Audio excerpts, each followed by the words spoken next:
حضرت ابو ادریس خولانی رحمت اللہ علیہ حضرت معاذ بن جبل کے شاگرد تھے، تابعی تھے، تابعی بزرگ تھے۔ فرماتے ہیں کہ میں جب سے حضرت معاذ بن جبل کی صحبت میں بیٹھا نا تو برے کاروباروں سے میری طبیعت و چاٹ ہو گئی۔ کئی کاروبار میں دیکھتا تو جھوٹ بولنا پڑتا، اس میں بڑا کچھ کرنا پڑتا تو مجھے ڈر آتا۔ آپ فرماتے ہیں میں نے نا بڑی کوشش کی پر میری مرضی کا کام مجھے صوفی کاہل نہیں ہوتا۔ فرماتے ہیں میرے اندر طاقت تھی کہ میں حلال کما کے بچوں کو کھلاؤں پر میری مرضی کا کام نہیں ملتا تھا، حد ہو گئی۔ اور جب انسان نیکی کی طرف آتا ہے تو کچھ نہ کچھ آزمائشیں ضرور آتی ہیں، یہ پکی بات ہے، پکی بات۔ جب وہ غلط ملت کر رہا ہوتا ہے تو اس کو لگتا ہے سارا کچھ صحیح ہے، جب سیدھا ہوتا ہے تو بہت ساری پریشانیاں بھی ضرور آتی ہیں، یہ مزاج ہے دین کا۔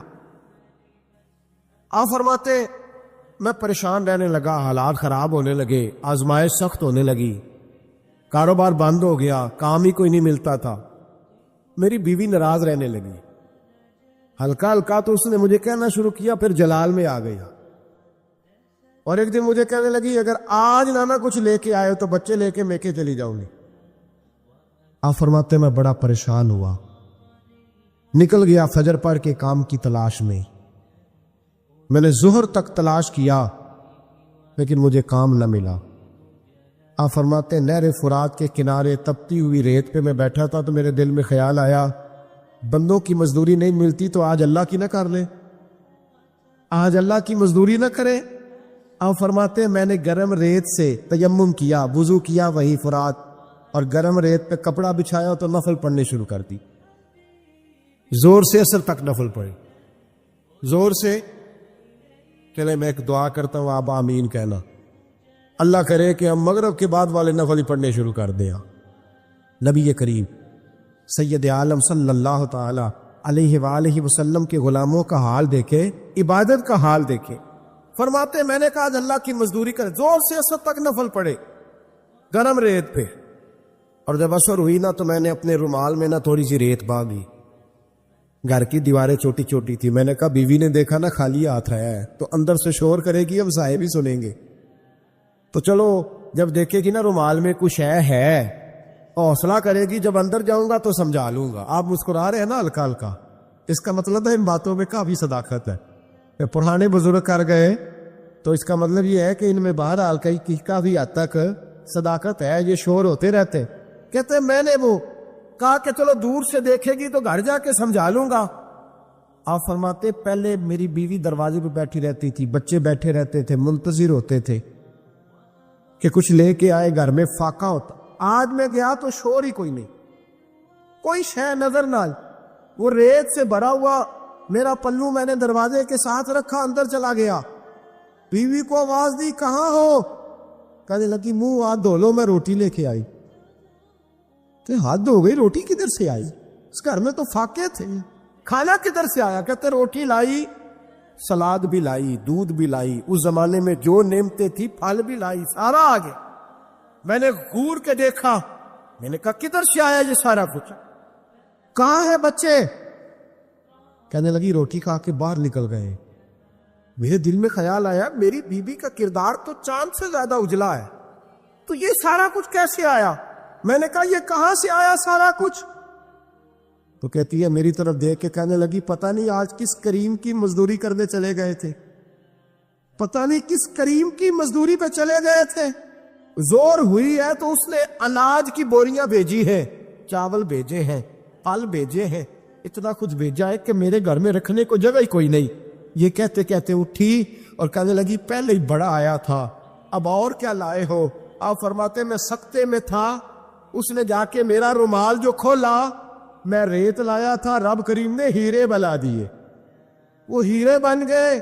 آپ فرماتے کہنے لگی کس کریم کی مزدوری پہ گئے تھے؟ فرماتے میں اٹھا اور کچی زمین پہ سر سجدے میں رکھا، میں نے کہا مالک میں ساری زندگی دنیا راضی کرتا رہا، لوگوں کے دروازوں پہ کھڑا رہا، تعلقات بنا کر تھوڑی سی روزی کے لیے جدوجہد کرتا رہا، دھتکارا گیا، ستایا گیا، مولا میں تو تیرے دروازے پہ آج آیا ہوں، پوری دیہڑی بھی نہیں لگائی، زور سے سب ڈیوٹی کی ہے، اللہ تیری تھوڑی مزدوری کا اتنا اجر ملتا ہے؟ خدایا تو اتنا نوازتا ہے. فرمایا اللہ میں محنت بھی کروں گا, کام بھی کروں گا, لیکن دنیا کی مزدوری تھوڑی کروں گا, مالک تیری عبادت زیادہ کروں گا. بھائی یاد رکھو, ہم ساری زندگی لوگ قبروں میں چلے گئے, مسجد نہیں آئے. قبروں میں الہاکم التکاثر حتی زرتم المقابر, قبر میں جانے کا ٹائم آیا, لوگوں کی نمازیں پڑھ دی گئیں, پر لوگوں نے نمازیں شروع نہیں, نمازیں پڑھ دی. کہیں لے جاؤ, شادی کا موقع ہے تو وہ کراچی جانے کو تیار ہے, لیکن چند فرلانگ پہ مسجد ہے, مسجد جانے کو تیار ہے. اللہ کے ولی کی علامت ہے, وہ عبادت گزار ہوتا ہے. اور جو نہ نماز پڑھے نہ نماز پڑھائے, وہ زندیق تو ہو سکتا ہے, پیر ہو سکتا, میں ذمہ داری سے کہہ رہا ہوں, زندیق تو ہو سکتا ہے پر پیر ہو سکتا. رسول پاک صلی اللہ علیہ وسلم کا ایک فرمان ہے مصنف عبد الرزاق میں, یہ حدیث آپ نے آج یاد رکھنی ہے. نبی پاک صلی اللہ علیہ وسلم نے فرمایا کسی آدمی کے نماز اور روزے سے متاثر نہ ہونا, پہلے دیکھ لینا کہ وہ امانت دار ہے کہ نہیں. کسی کے نماز روزے سے متاثر نہیں ہونا, پہلے دیکھ لینا کہ دیانت دار ہے کہ دیکھنا لوگوں کی جیبوں پہ کتنی نظریں ڈالتا ہے. فرمایا بہت سارے نماز روزے والے دھوکے بازی کرتے, دیانتی نہ کرے, اپنے عہدے کا پاس رکھیں, اپنے منصب کا خیال رکھیں. عہدے جس جگہ آپ موجود ہیں آپ کی ذمہ داری ہے. میرے رسول پاک صلی اللہ علیہ وسلم نے فرمایا ہر بندہ تم میں سے نگران ہے, اور جو اس کی رعایا ہے اس کے بارے میں اس نے جواب دینا ہے. کبھی بھی بددیانتی نہ کرے. ہم لوگوں کا پہلے اعتماد حاصل کرتے ہیں, پھر اس اعتماد کو ٹھیس پہنچاتے ہیں. اس کا نقصان پتہ کیا ہوتا ہے؟ دنیا میں سب سے کمزور شخص وہ ہوتا ہے جس پر کوئی اعتبار نہیں کرتا. اس کا اعتماد ضائع ہو جائے وہ آدمی بکھر جاتا ہے. کبھی بھی دھوکہ دہی کی پالیسی نہ بنائے. ہم لوگوں سے مفادات لینے کے لیے اپنے رویے میٹھے کرتے ہیں, اور جب کام نکل جاتا ہے پھر ہمارے رویے بدل جاتے ہیں. یہ دھوکہ ہے, یہ بددیانتی ہے. اس کو اللہ رسول نے پسند نہیں کیا. میرے نبی پاک علیہ السلام نے فرمایا جس میں 3 باتیں پائی جائیں وہ تو منافق ہے. اگرچہ علماء کہتے ہیں یہاں منافق اعتقادی مراد نہیں, منافق عملی مراد ہے, لیکن حضور نے فرمایا منافق ہے. یا رسول اللہ کون؟ فرمایا وہ بندہ جب بات کرے تو جھوٹ بولے, جب وعدہ کرے تو مخالفت کرے, جب امانت رکھی جائے تو بددیانتی کرے. یہ تو بندہ منافق ہے. حضرت ابو نور علیہ رحمہ نے لکھا ہے, فرماتے ہیں محمود غزنوی کا دور تھا تو ایک آدمی محمود غزنوی کے پاس نا اپنا کیس لے کے آیا, مدعی بن کے آیا. اس نے کہا بادشاہ میرا کیس بڑا نرالا ہے. بادشاہ سلامت نے کہا وہ کس طرح؟ کہنے لگا یہ میرے پاس ایک تھیلی ہے, میں نہ سفر پہ جانے لگا تو یہ تھیلی پوری ہیروں کی بھری ہوئی. فلاں علاقے کے جو قاضی صاحب ہے نا, میں جاتی دفعہ میں کہیں سفر پہ جا رہا تھا تو میں ان کے پاس چھوڑ گیا کہ راستہ لمبا ہے, کہیں کوئی مجھ سے چھین نہ لے, ہیروں کی بھری ہوئی. کچھ دنوں کے بعد میں واپس آیا ہوں, قاضی صاحب نے مجھے تھیلی واپس کی ہے تو اس میں ہیروں کی بجائے کھوٹے سکے نکلے. اب میں نے قاضی صاحب سے کہا ہے تو قاضی صاحب تو میرے گریبان تک آتے ہیں, وہ کہتے ہیں بتا کہیں سے پھٹی ہے, کھلی ہے؟ وہ جس طرح ٹانکے لگا کے تو نے سی تھی اسی طرح لگے ہوئے ہیں کہ نہیں؟ تو حضور لگے بھی بالکل اسی طرح, نہ پھٹی ہے نہ کھلی ہے.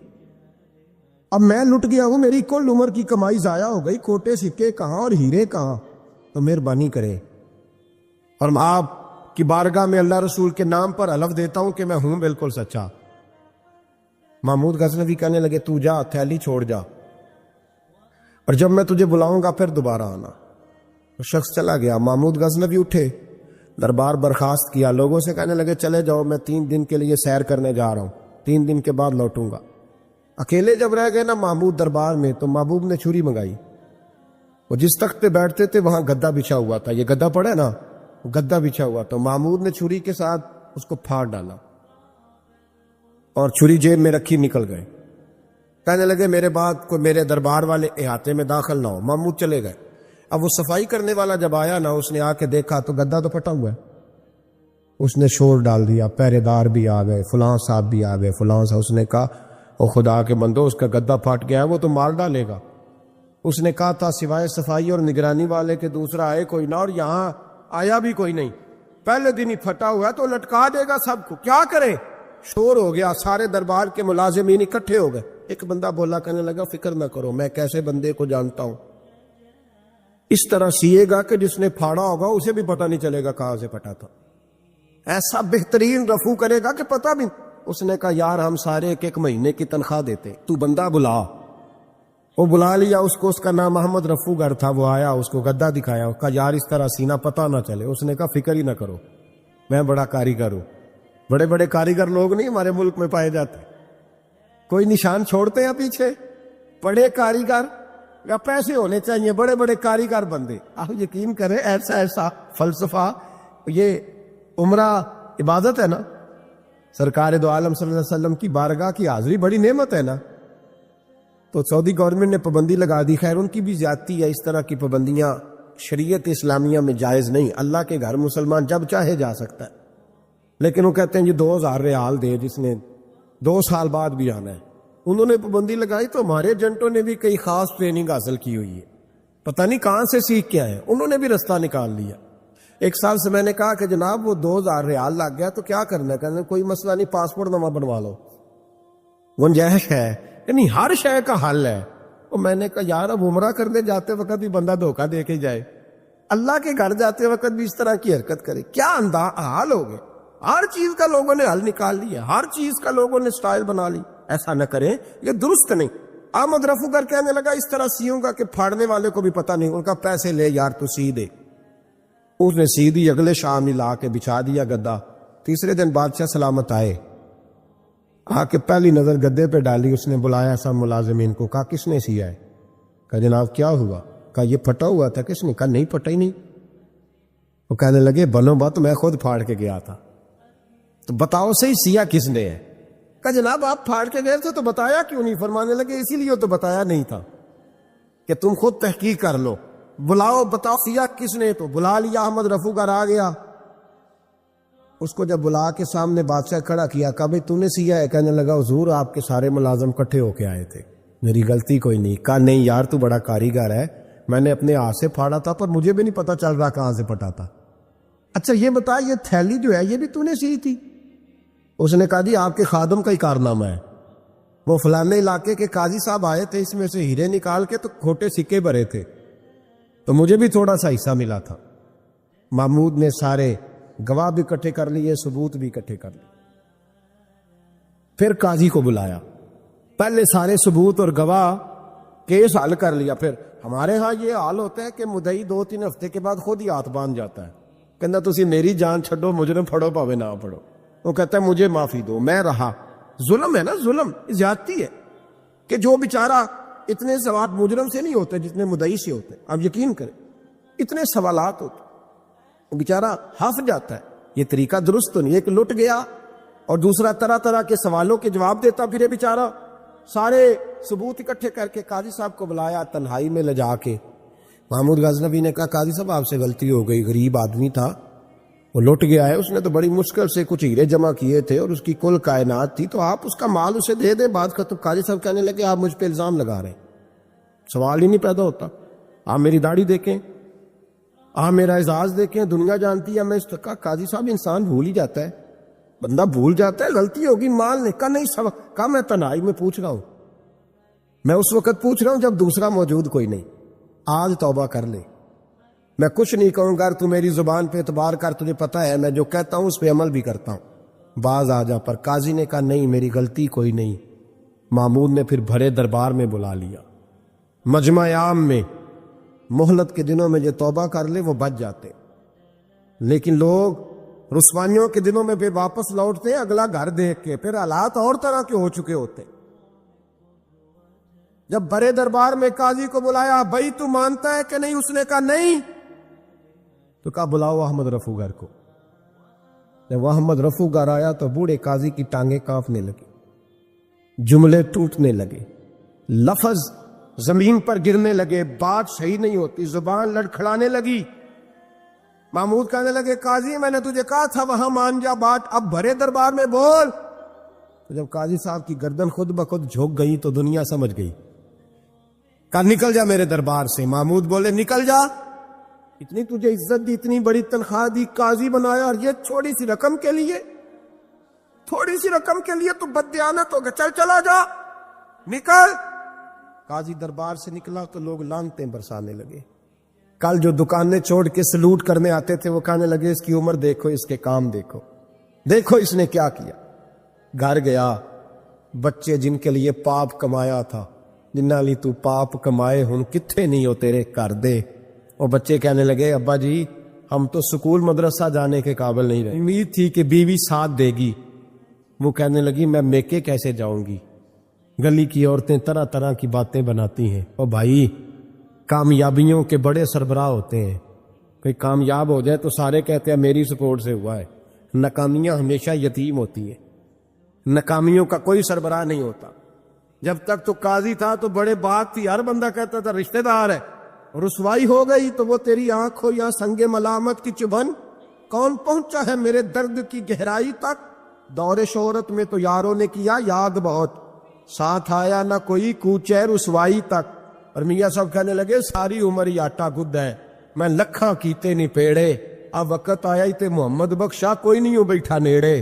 حالات ہی بدل گئے. قاضی خاموشی سے اندر چلا گیا, اپنی رسوائی سمیٹ کے بستر پہ لیٹا.